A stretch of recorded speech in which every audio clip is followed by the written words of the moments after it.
এটা হচ্ছে নিশানের একটা গাড়ি। তো দেখেন, এটা আমি কাজ ধরছিলাম মাত্র 50 রিয়াল দিয়ে। তো এটাকে আমাকে বলছিল শুধু ব্রেক প্যাডটা পরিবর্তন করে দেওয়া, এই যে নতুন ব্রেক প্যাড। তো আমি ব্রেক প্যাড খোলার পর দেখতেছি যে ব্রেক প্যাড এটা শেষ হয়ে গেছে, আর এটা সম্পূর্ণ ক্ষয় হয়ে গেছে গা। তো এগুলো মোটামুটি ঠিক আছে। তো এটা আমি অলরেডি লাগাই ফেলছি। তো এদিকে নতুন ব্রেক প্যাড দেখতে পাবেন ক্লিপারের ভিতরে। তো এতটুকু পর্যন্ত ঠিক আছে। যখন এটা খুললাম তখন দেখলাম এই পাশে খোলার পর এই পাশেরটা ঠিক আছে, ড্রামের এই সাইড ঠিক আছে, তবে এই সাইড এটা ক্ষয় হয়ে গেছে গা।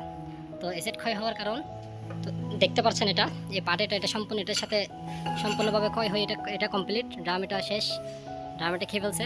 তো খেয়ে ফেলার কারণে এটা নতুন ব্রেক প্যাড লাগালেও কাজ হবে না, সাউন্ড করবে। পাশাপাশি যে কোনো সময় ড্রামের এই অংশটা ভেঙে অ্যাক্সিডেন্ট হওয়ার সম্ভাবনা থাকতে পারে।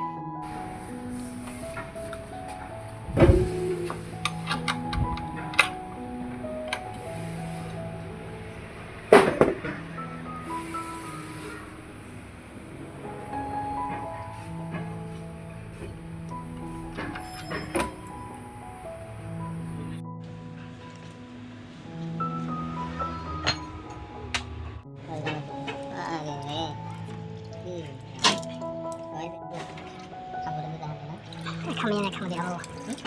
Này không đi hô vậy.